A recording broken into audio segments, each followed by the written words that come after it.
Kingmakers IAS Academy for UPSC and TNPSC admissions. Call 9442272273. நம்முடைய இந்திய ஓய்வு பெற்ற ராஜதந்திரி திரு நடராஜன் அவர்களும் இணைந்திருக்கிறார். திரு நடராஜன், இது ஒரு பக்கம் நீண்டு கொண்டே போறத பார்க்கின்றோம். இதோடைய சர்வதேச விளைவுகள் எல்லாம் பார்க்கிறோம். As an Indian diplomat, India இதை எப்படி கையாளுறத நீங்க பாக்குறீங்க? இங்க பாகிஸ்தான் ஒரு மீடியேட்டர் ரோல அசியூம் பண்ணிருக்கிறது. How does it affect our interest or how does it impact our interest? நம்ம இந்த ஒரு சூழல்ல நம்ம ஒரு சர்வதேச சந்தையை தான் நம்பி இருக்கோம். அப்படிங்கும் போதும் நம்முடைய ராஜதந்திரிகள் இதை எப்படி கையாளுறாங்கன்னு நினைக்கிறீங்க? நம்மளுடைய எனர்ஜி தேவைகள், இதன் மூலமா ஏற்பட்டிருக்கக்கூடிய சர்வதேச விளைவுகள் பற்றிய. அதாவது இந்தியா எப்பொழுதுமே ஒரு நடுநிலை நாடு, நான் அலைன்மெண்ட். ஸோ அது அந்த கொள்கையிலிருந்து நம்ம பொதுவா மாறுறதில்லை. அப்படி இருக்கும் பொழுது இப்போ இந்தியா இந்தியா ஒரு நாடு, இந்த அமெரிக்கா, இஸ்ரேல், ஈரான், இந்த 3 நாடுகள் கூடயும் சரியான முறையில உறவு வச்சிருக்கிறது நம்ம தான். இந்த நிலையில நம்ம பாகிஸ்தான் எஜிப்ட், அப்புறம் டர்க்கி, அப்புறம் இவங்க கூட சேர்ந்து ஒரு மீடியேட்டிங் பண்ணணும்னு பேசிட்டு இருந்தாங்க. அது எந்த அளவுக்கு வெற்றி ஆகும்னு தெரியாது. இதுக்கு இடையில ஈரானும் அமெரிக்காவும் சொல்லுது, குறிப்பா ஈரான் சொல்லுது பாகிஸ்தான் இந்த மீடியேட்டிங் ரோல பண்ணக்கூடாது, நாங்க விரும்பல, ஒரு நடுநிலை நாடு தான் பண்ணணும் அப்படின்னு சொல்லுது. இதுக்கு இடையில நேத்து பாகிஸ்தானோட வெளியுறவுத்துறை அமைச்சர் பீஜிங் போயிருந்தார்.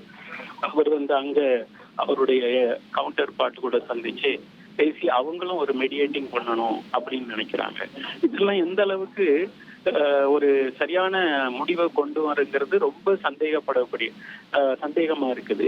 இதுக்கு இடையில ஈரான் இந்த சண்டையை நிறுத்துறதுக்கான வழி இப்போ ஒன்றும் தெரியல. அமெரிக்கா இந்த சண்டையை போரை நிறுத்தணும்னு சொல்லுது. ஆனா ஈரான் இப்போ அந்த நிலையில இல்லாம நாங்க அடிக்கிறதுக்கு தயாரா இருக்கிறோம். இது அமெரிக்காவும் இஸ்ரேலும் இந்த போரை ஆரம்பிச்சு வச்சாங்க. ஆனா இதை முடிக்க வேண்டியது ஈரான் தான் முடிச்சு வைக்கும் அப்படின்னு சொல்லிட்டு இருக்கிறாங்க. இதுக்கிடையில இந்தியாவுக்கு நம்ம எரிவாயு, அப்புறம் எல்பிஜி, அதாவது குக்கிங் கேஸ், இந்த மாதிரி பற்றாக்குறைகள் இருக்கும்னுட்டு சில ரூமர்ஸ் தான் இருக்குதே ஒழிய அந்த மாதிரி பற்றாக்குறை எதுவும் இருக்கிற மாதிரி இப்போதைக்கு தெரியல. இருந்தாலும் பாரத பிரதமர் மோடி பாராளுமன்றத்துல சமீபத்துல பேசும்பொழுது நம்ம இந்த கோவிட் சமயத்துல எப்படி எச்சரிக்கையா இருந்தோமோ அதே மாதிரி ஒரு சூழ்நிலை வரலாம், அதையெல்லாம் நாம அதுக்கு நம்ம அதை ஃபேஸ் பண்ற மாதிரி நம்ம நாட்டை நம்ம வச்சுக்கிடணும் அப்படிலாம் சொல்லி இருக்கிறார்.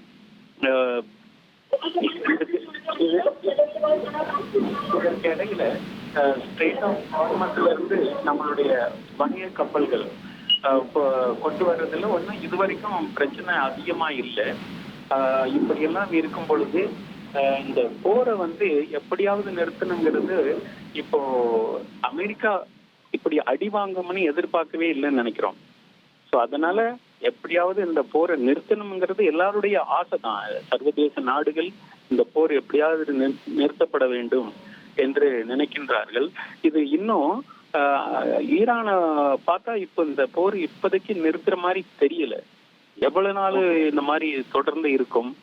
இதனால இப்போ சர்வதேச பொருளாதார சீர்குலைவு தான் அதிகமா இருக்குது. ஓகே, ரொம்ப சரியா சொன்னீங்க சார். தேங்க்யூ வெரி மச் உங்களோட கருத்துகளுக்கு. அமெரிக்கா அந்த போரை நிறுத்த விரும்பலாம், பட் அவங்க தொடங்கின போர் அப்படின்னாலும் இந்த ஈரான் எதிர்கொள்ற போர், they do have a vote in this. அவங்க முடிக்க விரும்புறாங்களா? 2 பேருடைய இலக்குகளும் ரொம்ப தூரத்துல இருக்குங்கிறத பார்க்கின்றோம். இப்போதைக்கு நான் இன்னைக்கே போரை முடிச்சிருவார் அப்படிங்கிற எதிர்பார்ப்பெல்லாம் அமெரிக்க மக்கள் சிலரிடையே இருக்கு, உலக அளவிலையும் கூட இருக்கு. அது இன்னும் கூட தொடர்கிறது அப்படிங்கிறது தான் ட்ரம்ப்புடைய இந்த பிரஸ் கான்ஃபரன்ஸுக்கு பிறகு நமக்கு கிடைக்கக்கூடிய ஒரு வார்த்தை. Thank you very much sir. ஓட்டியும் பார்த்துக்கலாம். நன்றி ஹரிஹரன். இணைப்பில் நிறைய தகவல்கள் நம்ம விருந்தினர்களோட பேசி கொண்டு வந்ததற்கு. நேயர்களே, இன்றைய இந்த ட்ரம்புடைய இந்த பத்திரிகையாளர் சந்திப்பு போருக்கு முடிவு கொண்டு வருமான்னு எதிர்பார்த்தாங்க. அதற்கு ஒரு தெளிவான பதில் அவர் கொடுக்கவில்லை. இன்னும் 2-3 வாரங்கள் நீடிக்குன்ற மாதிரி சொல்லிட்டு போயிட்டாரு.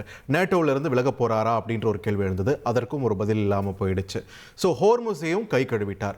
ஸோ இந்த போர் தொடர இருக்கிறது அப்படின்றது மட்டும் புரியுது. ஆனால் இதனுடைய பொறுப்புகளிலிருந்து அமெரிக்கா விலகி கொண்டது அப்படின்றதையும் நம்மளால் பார்க்க முடிகிறது. ஸோ இந்த வருஷம் வரப்போற அமெரிக்க தேர்தல்களுக்காக அந்த மக்களை தாஜா பண்றதுக்காக ஒரு ஸ்பீச் கொடுத்திருக்காரு அப்படின்னு மட்டும் தான் நம்மளால் பார்க்க முடியுது. But as of now Hormuz ஜலசந்தியில் தொடரக்கூடிய அந்த பதற்றம் இன்னும் தொடரத்தான் போகிறது. வரும் நாட்களில் இது எந்த திசையில் போக இருக்கிறது இந்த யுத்தம் அப்படின்றத நம்ம பொறுத்திருந்து தான் பார்க்க வேண்டும். Kingmakers IAS Academy for UPSC and TNPSC admissions, call 9444227273.